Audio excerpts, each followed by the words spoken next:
இன்றைய முக்கிய செய்திகள்.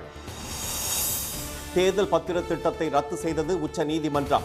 அரசியல் சட்டத்திற்கு எதிரானது என நீதிபதிகள் தீர்ப்பு. நன்கொடைகள் குறித்த விவரங்களை வெளியிடவும் உத்தரவு. பணத்தை திருப்பி தருமாறும் அரசியல் சாசன அமர்வு அதிரடி. ரயில்களை மறித்து விவசாயிகள் போராட்டம். மத்திய அரசு தீவிரவாதிகள் போல நடத்துவதாக குமுறல். சிறுபிள்ளைத்தனமான செயல்களை பார்த்து பயந்து விட மாட்டோம். பாசிசத்தை நெஞ்சுயர்த்தி எதிர்ப்போம் என ஸ்டாலின் ஆவேசம்.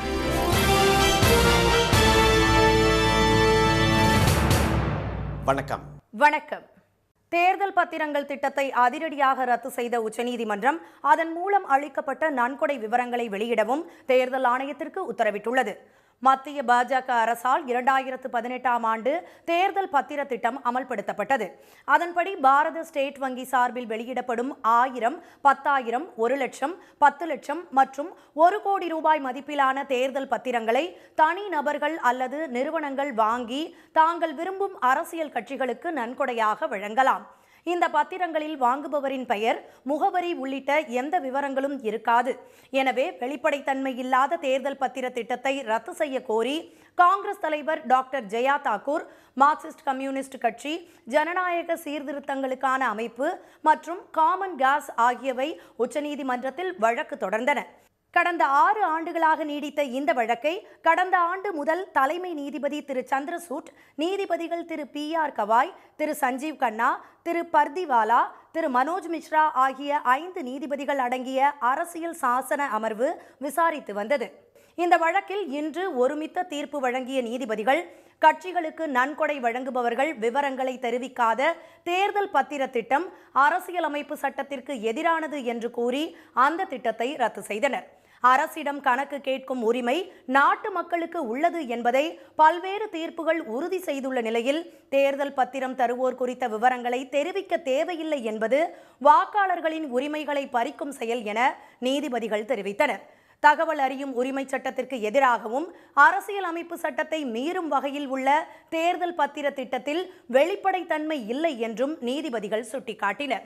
கார்ப்பரேட் நிறுவனங்கள் கட்சிகளுக்கு நிதி தரும்போது அதற்கு கைமாறு எதிர்பார்க்க வாய்ப்பு உள்ளதாக நீதிபதிகள் தெரிவித்தனர். கருப்பு பணத்தை கட்டுப்படுத்தவே இத்திட்டம் அமல்படுத்தப்பட்டுள்ளதாக மத்திய அரசு வழக்கறிஞர் கூறியதை ஏற்க மறுத்த நீதிபதிகள் அதனை ஒழிக்க வேறு வழிகள் உள்ளதாக கூறினர்.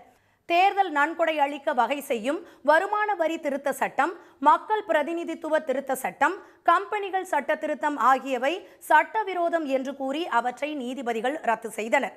தேர்தல் பத்திரங்கள் வழங்குவதை உடனடியாக நிறுத்துவதுடன் தேர்தல் பத்திரங்கள் மூலம் 2019 முதல் நன்கொடை அளித்தோர் விவரங்களை தேர்தல் ஆணையத்திடம் அடுத்த மாதம் 6ஆம் தேதிக்குள் ஒப்படைக்க பாரத ஸ்டேட் வங்கிக்கு நீதிபதிகள் உத்தரவிட்டனர்.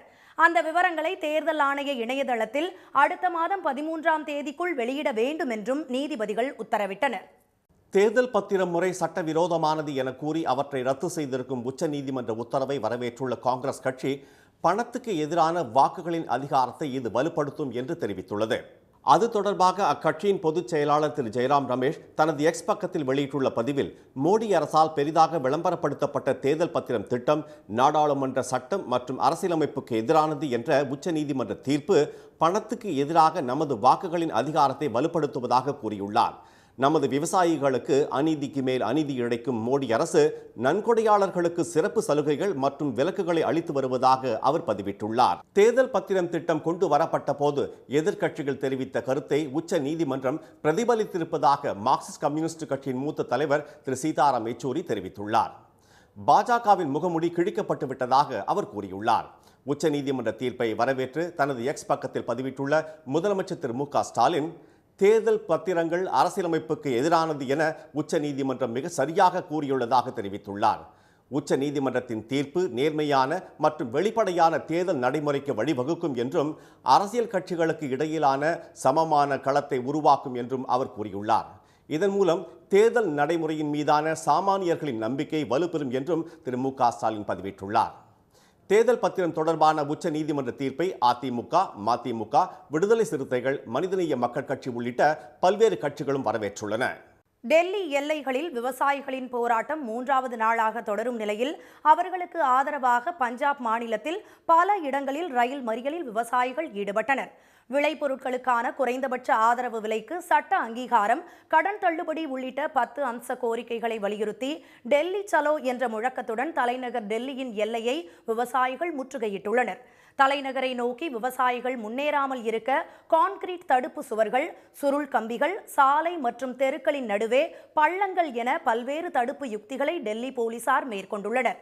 விவசாயிகள் மீதான தாக்குதலை கண்டித்து பஞ்சாப் மாநிலத்தில் பாட்டியாலா, ராஜ்புரா, மலௌட் உள்ளிட்ட இடங்களில் விவசாயிகள் இன்று ரயில் மறியலில் ஈடுபட்டனர். தண்டவாளங்களில் அமர்ந்து மத்திய அரசுக்கு எதிராக அவர்கள் முழக்கங்களை எழுப்பினர். பஞ்சாபின் மற்ற இடங்களிலும் போராட்டம் தொடர்வதால் 2 ரயில்கள் ரத்து செய்யப்பட்டுள்ள நிலையில் 6 ரயில்கள் மாற்று வழிகளில் இயக்கப்பட்டன. இதற்கிடையே ஷம்பு பகுதியில் செய்தியாளர்களிடம் பேசிய விவசாய சங்க நிர்வாகி திரு சர்வன் சிங் பாண்டர், ராணுவம் பயன்படுத்தக்கூடிய துப்பாக்கிகள், கண்ணீர் புகை குண்டுகளை விவசாயிகள் மீது டெல்லி போலீசார் பயன்படுத்தியுள்ளதாக குற்றம் சாட்டினார். தாக்குதலுக்கு பயன்படுத்திய ரப்பர் தோட்டாக்களை அவர் செய்தியாளர்களிடம் காண்பித்தார். आपका ये मिलिट्री रोक रही है, अर्धसैनिक फोर्स रोक रही है और किसान पीसफुली ढंग से दिल्ली की ओर जाना चाहते हैं। ये जो आप देख रहे हैं ये पुलिस नहीं इस्तेमाल करती, ये मिलिट्री इस्तेमाल करती है, जो हम आपको दिखा रहे हैं। और मैं आपको और भी चीजें दिखा दूंगा जो आज हमने नोट की है।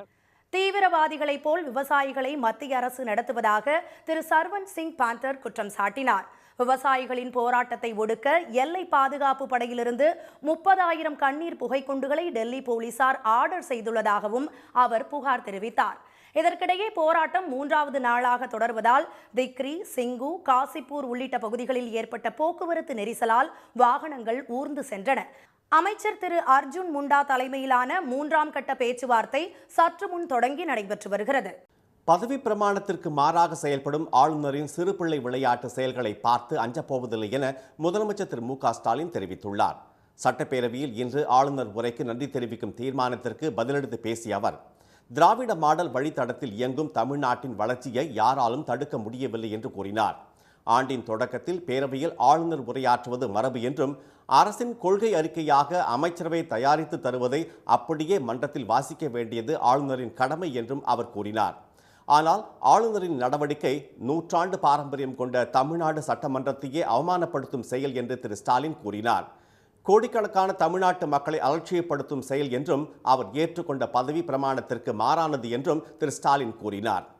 பாசிசத்தை நெஞ்சுயர்த்தி எதிர்கொள்ளும் நாம் இது போன்ற சிறுபிள்ளை விளையாட்டு செயல்களை பார்த்து பயந்துவிட மாட்டோம் என்றும் அவர் தெரிவித்தார். அனைத்தையும் தாண்டி ஆட்சிக்கு வந்து 33 மாதங்களில் படைத்த சாதனைகளை திரு ஸ்டாலின் பட்டியலிட்டார். இந்தியாவின் பொருளாதாரத்துக்கு 9 விழுக்காடு பங்கை தருகிறது தமிழ்நாட்டின் பொருளாதார வளம். இது திராவிட மாடல் ஆட்சியின் முதல் சாதனை. இந்தியாவின் மொத்த உள்நாட்டு உற்பத்தி ஜிடிபி அளவில் தமிழ்நாடு 2வது இடத்தில் இருக்கிறது. இது 2வது சாதனை. ஒட்டுமொத்த இந்தியாவின் வளர்ச்சி 7.24 விழுக்காடாக இருக்கும்போது தமிழ்நாட்டின் வளர்ச்சியானது 8.19 விழுக்காடாக உயர்ந்துள்ளது. அனைத்து வகையிலும் தமிழ்நாடு வளர்ந்து வருவதை பார்த்து இன எதிரிகளுக்கு பொறாமையும் கோபமும் வருவது திராவிட ஆட்சியின் மாபெரும் சாதனை என்று திரு ஸ்டாலின் கூறினார். மகளிர் உரிமை தொகை, விடியல் பயண திட்டம், மக்களை தேடி மருத்துவம், முதலமைச்சரின் காலை உணவு திட்டம் என ஒவ்வொரு திட்டத்திற்கும் தாம் போடும் ஒவ்வொரு கையெழுத்தாலும் எத்தனை பேர் பயனடைந்துள்ளார்கள் என்பதை பட்டியலிட்டு அவர் விளக்கினார். மெட்ரோ ரயில் 2ஆம் கட்ட திட்டத்திற்கு ஒன்றிய அரசு இதுவரையில் நிதி அளிக்கவில்லை என்று கூறிய திரு ஸ்டாலின், ஒன்றிய அரசிடம் நிதி பெற தங்களுடன் இணைந்து எதிர்க்கட்சி தலைவரும் குரல் கொடுக்க வேண்டும் என்றும் கேட்டுக்கொண்டார். 2001ஆம் ஆண்டுக்கு முன் கட்டப்பட்ட 2.5 லட்சம் வீடுகளை பழுது பார்க்கவும் புனரமைக்கவும் 2000 கோடி ரூபாய் செலவில் பணிகள் மேற்கொள்ளப்படும் என்று திரு ஸ்டாலின் அறிவித்தார். இனி வருவது செய்தி துளிகள். உடல்நலக் குறைவால் ரேபரேலி தொகுதியில் போட்டியிட முடியவில்லை என அந்த தொகுதி மக்களுக்கு காங்கிரஸ் கட்சி முன்னாள் தலைவர் திருமதி சோனியா காந்தி உருக்கத்துடன் கூறியுள்ளார். ரேபரேலி தொகுதி மக்களுக்கு கடிதம் எழுதியுள்ள அவர், வயது மூப்பு காரணமாக மாநிலங்களவை தேர்தலில் போட்டியிட முடிவு செய்ததாகவும், தொகுதி மக்களுக்கும் தமக்குமான உறவு மிகவும் ஆழமானது என கூறியுள்ளார். மக்களவைத் தேர்தல் ஏற்பாடுகள் குறித்து ஆலோசனை நடத்துவதற்காக தலைமை தேர்தல் ஆணையாளர் திரு ராஜீவ்குமார் வரும் 23ஆம் தேதி சென்னை வருகிறார். அரசியல் கட்சி தலைவர்கள், காவல்துறை உயர் அதிகாரிகள், தேர்தல் அதிகாரிகள் ஆகியோரை தனித்தனியாக சந்திக்கும் அவர் நாடாளுமன்ற தேர்தல் முன்னெடுப்பு குறித்து அவர்களிடம் விரிவாக விவாதிக்கிறார். 9 அம்ச கோரிக்கைகளை வலியுறுத்தி மாற்றுத்திறனாளிகள் 5வது நாளாக இன்றும் தொடர் போராட்டத்தில் ஈடுபட்டனர். சென்னை கோடம்பாக்கத்தில் நேற்று போராட்டம் நடத்திய அவர்கள் இன்று காவல் ஆணையர் அலுவலகம் அருகே பூந்தமல்லி நெடுஞ்சாலையில் அமர்ந்து மறியலில் ஈடுபட்டனர். இதன் காரணமாக போக்குவரத்து பாதிக்கப்பட்ட நிலையில் மறியலில் ஈடுபட்டவர்களை காவல்துறையினர் அங்கிருந்து அப்புறப்படுத்தி அருகில் உள்ள சமுதாய நலக்கூடத்துக்கு அழைத்துச் சென்றனர். பார்வை மாற்றுத் திறனாளிகளுடன் அரசு பேச்சுவார்த்தை நடத்தி அவர்களின் கோரிக்கையை நிறைவேற்ற வேண்டும் என பாமக தலைவர் திரு அன்புமணி வலியுறுத்தியுள்ளார். அரசு வேலை வாய்ப்புகளில் இடஒதுக்கீடு உள்ளிட்ட 9 கோரிக்கைகளை வலியுறுத்தி போராடி வரும் அவர்களது நலன்களை பாதுகாக்க வேண்டியது அரசின் கடமை என்று அவர் கூறியுள்ளார். உதகை அருகே கரடி நடமாட்டத்தால் வாகன ஓட்டிகள் அச்சமடைந்துள்ளனர். உதகை நகரில் இரவு நேரங்களில் கரடிகள் உலா வருவது தொடர்கதையாகிவிட்டதாக புகார் எழுந்துள்ள நிலையில் உதகை காந்திப்பேட்டை சாலையில் உலா வந்த கரடியை அந்த வழியாக சென்ற வாகன ஓட்டி ஒருவர் படம் பிடித்து பகிர்ந்துள்ளார். அச்சுறுத்தி வரும் கரடியின் நடமாட்டத்தை கண்காணித்து வருவதாக வனத்துறையினர் தெரிவித்துள்ளனர். கிராமி இசை விருது வென்று தாயகம் திரும்பிய இசையமைப்பாளர் செல்வ கணேஷுக்கு சென்னை விமான நிலையத்தில் உற்சாக வரவேற்பு அளிக்கப்பட்டது. அமெரிக்காவில் நடந்த நிகழ்ச்சியில் சிறந்த சர்வதேச இசைக்கான கிராமி விருது வென்ற அவருக்கு குடும்பத்தினரும் நண்பர்களும் கொன்னோக்கோல் இசைத்து வரவேற்றனர்.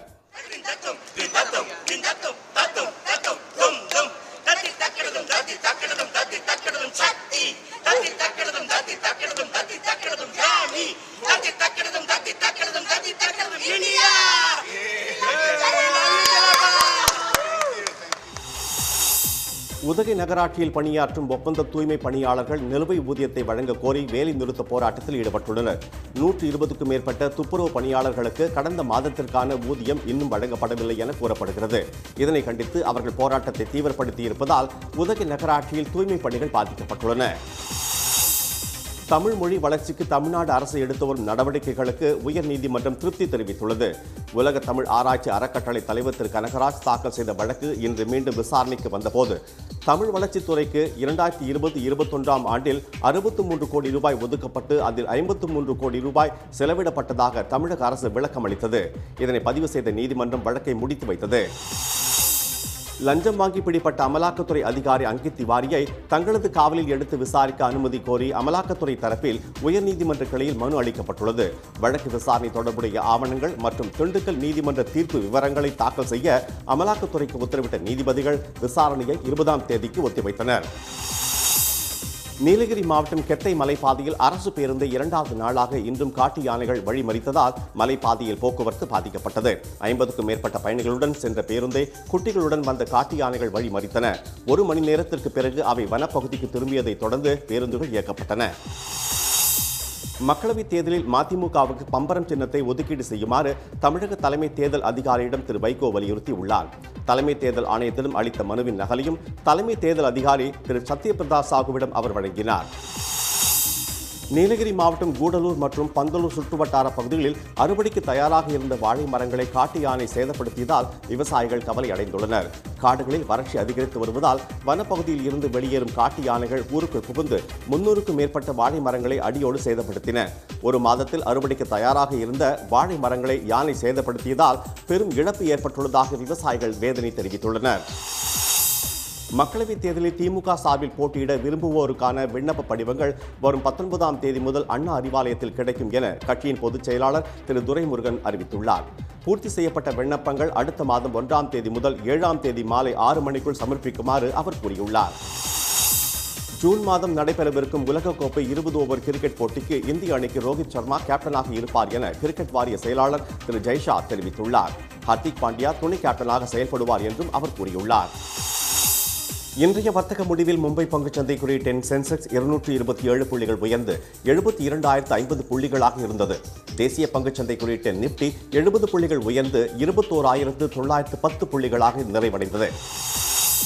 சென்னையில் இன்று ஆபரண தங்கத்தின் விலை சவரனுக்கு 80 ரூபாய் குறைந்து ஒரு சவரன் 45,920 ரூபாயாகவும் 1 கிராம் 5,740 ரூபாயாகவும் உள்ளது.